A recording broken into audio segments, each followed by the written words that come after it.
สบายดีสบายดีพี่น้องแล้วก็สวัสดี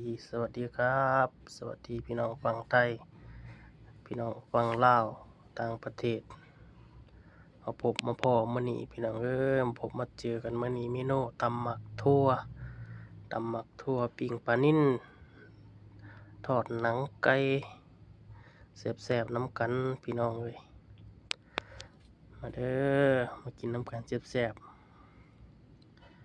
บ่ค่อยอ่าใส่เผ็ดปานใดพี่น้องพอดีกลางๆประมาณ 3-4 หน่วยเนาะบักพริกก็ได้สีสันมันก็เลยบ่แดงปานใดเขียว แต่ก็แซ่บอยู่พี่น้องแซ่บผักแก้มผักกับพี่น้องวันนี้ก็ได้เมนูตำหมักทั่วปลานิ่นย่างทอดหนังไก่ก็เป็นชิ้นเหนียวๆพี่น้อง